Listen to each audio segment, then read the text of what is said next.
the Mac Voices update for March 2026. This is Mac Voices.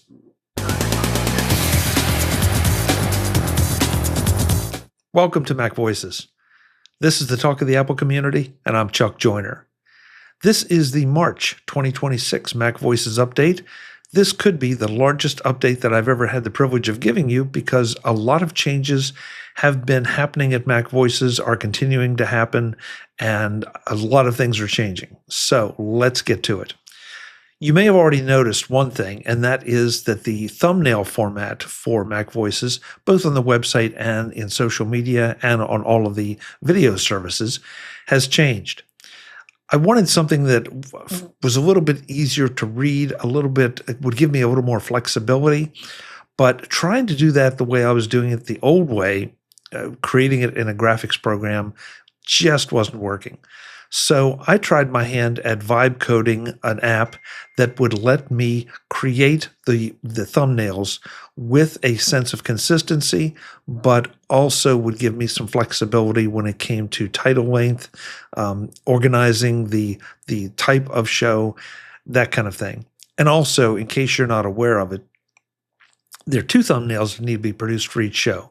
One is a 1920 by 1080 aspect ratio for the videos for, say, YouTube or Facebook or Vimeo, but also a square version that has to be produced in order to upload to Apple Podcasts. They are very specific about that, and they will reject the 1920 by 1080 image because it doesn't fit their format. So that was creating double work. By having this app that I vibe coded, I can put the information in. Everything stays exactly the way it is unless I want to change it or need to change it because of length of description or whatever. But it also gives me then the option to output automatically one each of the different size thumbnails that I can use for the different purposes. The vibe coding thing has been really interesting, and I'll get around to talking about it because I'm in the process of doing another project with it. But let me be clear, I'm not a coder, and it took a little while to kind of get the hang of talking to it and telling it what I wanted. But once I did, it became a fun process. And before you ask, I'll tell you, I use Claude. I started out with Gemini, and it just wasn't doing it. I jumped over to Claude and had a very, very positive experience. So if you're even thinking about vibe coding a product or a program or just something for yourself, like the one that I did, I would encourage you to go and play with it because it really is interesting. It's easy, and honestly, it ended up being fun. So that's change number one.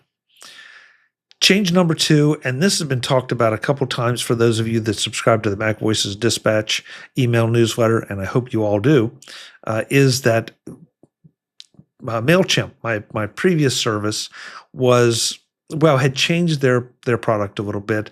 They had upped the price significantly, and frankly, the options they were offering were just beyond what my needs were. Because I don't want to be showering you all with emails. I didn't need some of the social media parts of it that they offered. And so I went shopping and satisfied myself that Kit would be the new home of the Mac Voices Dispatch. Now, I'm very quick to tell you, one of the first priorities here is that I did not want to lose anyone in the transition. So if you were a subscriber to the Dispatch, you've probably already seen those notifications, but I want to make sure you're hearing it here. If for any reason you did not receive the first two dispatches that look different and were clearly updated, then please let me know, and we can go one of two ways because something is wrong. First of all, I would encourage you to check your spam or any filters or special things that you have going on in your email to make sure that a dispatch from a new service did not go somewhere else. Now, they're always going to come from my email address, chuck@macvoices.com, but sometimes the behind the scenes things get flagged and spam filters change and shuffle them off.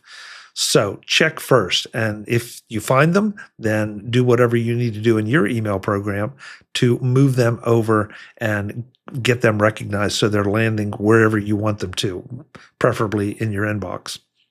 If that doesn't work, you can always try to resubscribe by using the link at macvoices.com/newsletter and see if that solves the problem.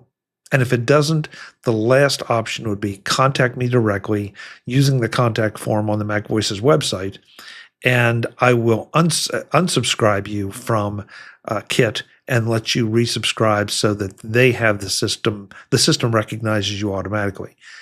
The port over from Mailchimp to Kit was pretty seamless. I've only had 2 people so far express a concern or a problem, and we're working through that. But I want to make sure that we don't lose anybody in the transition. Hopefully, maybe even pick up a few of you. And again, this has been interesting because I've gotten so used to how Mailchimp did things and the feature set it had versus Kit and the feature set it has. There's some things everything's a little bit different. Some things are a little better. Some features aren't quite there the same way, but I feel like there's a bit more flexibility with Kit, especially in the areas that I need it. And so I'm still exploring and still learning with that, just like the vibe coding. But I have to say, so far, it's been a very positive transition, a very easy transition, at least on my side. I'm hoping it will be an easy transition on your side.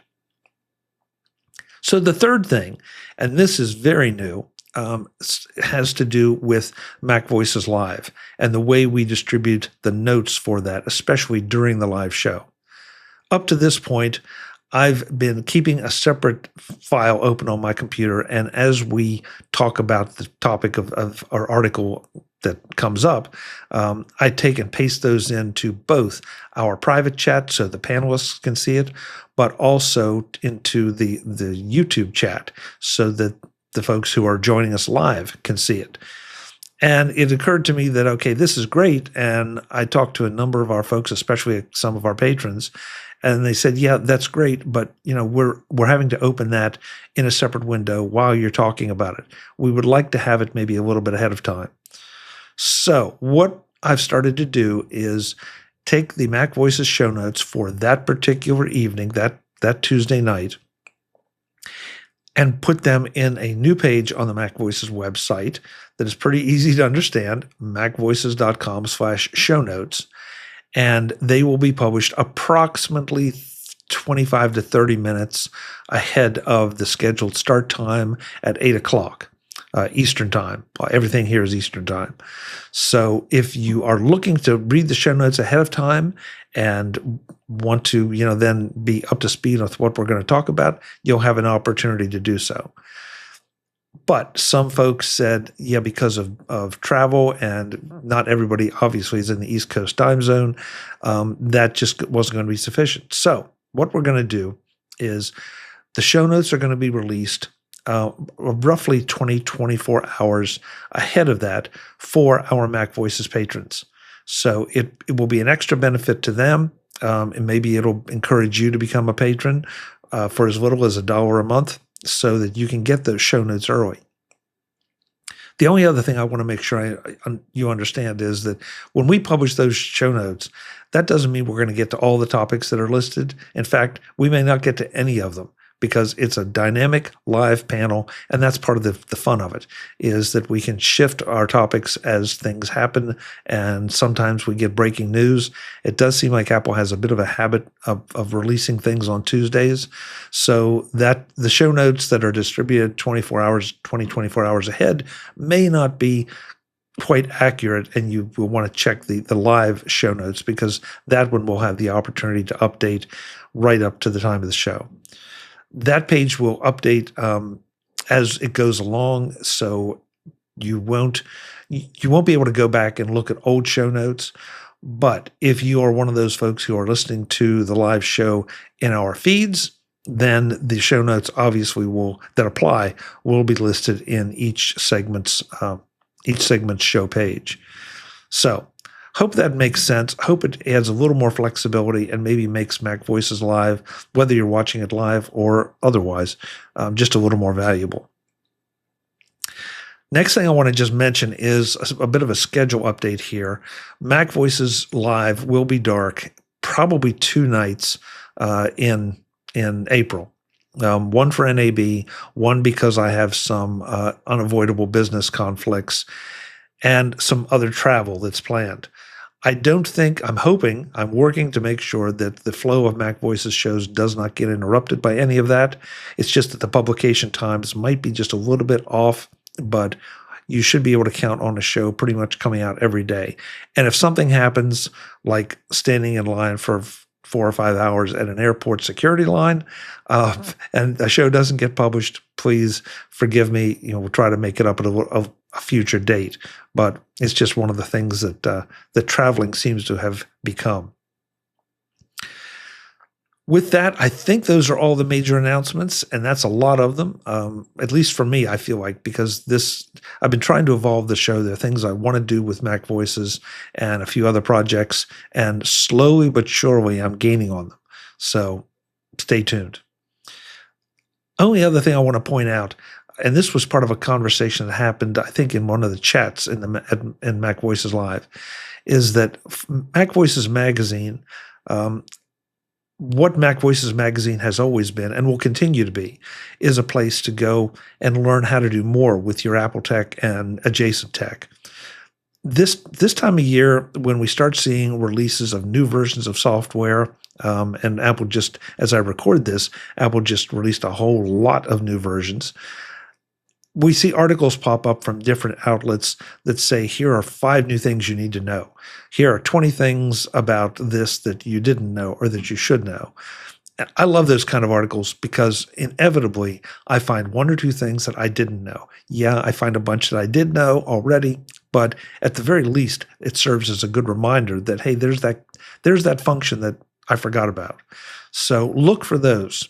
And this means by looking at Mac Voices Magazine, reading Mac Voices Magazine on Flipboard, you don't have to go and scratch around and try to find those through all the other outlets.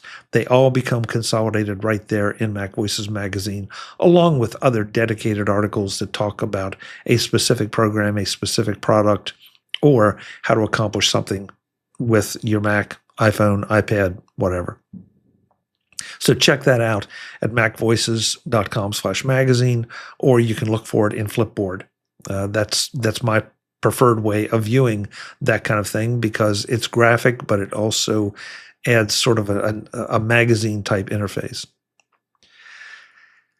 Okay, so the last thing we have to do is the support report because I want to make sure I recognize all the folks who support us every single month and thank them for their support, because you guys are the ones that really keep things rolling here and let me do some of these things that I want to do, and hopefully bring you some information you can use, a few laughs along the way, and we just keep going and doing the same.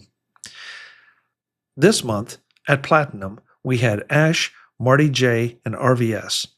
At Gold, we had Craig A, Webb B, David G, Robert G, Tim G, and Keith M. At Silver, we had AIM, Baz, Cletus H, Eric B, Brett C, Bruce E, John E, Barry M, Chuck P, George R, Andrea S, and Daniel S. And at Bronze, we had Brian F, D. Bourne, Ronald F, Craig H, Clinton M, John M, another John M, Kevin K, McCullough, Patrick N, Prop P, and Soyuz. So again, thank you so much to all the patrons who help support us on a consistent basis. Some of you have been here for a while. Some of you are new. Doesn't matter. I really appreciate all the months that you support us, whether it's one or have been going on for years, because it's what keeps driving Mac Voices. So with all that, if you've made it through, thank you very much. We have a lot of interesting things coming up in April. And of course, the NAB show with the interviews from that show floor, which I'm really looking forward to, as I always do. I hope you would do as well. And I hope to see you on Mac Voices Live on Tuesday nights, with the exception of the couple that we're going to have dark here. Until the next time, and as always, I'm Chuck Joyner. Thanks for watching. Visit MacVoices.com for show notes and to connect with Chuck on social media. Get involved in our Facebook group or like our Facebook page. And get more out of your Apple tech with MacVoices Magazine, free on Flipboard and on the web. And if you find value in it all, consider supporting us through either our Patreon campaign at patreon.com/MacVoices or by making a one-time donation via the PayPal link on our front page and in the show notes of each episode. You will join these fine people who help bring you Mac Voices.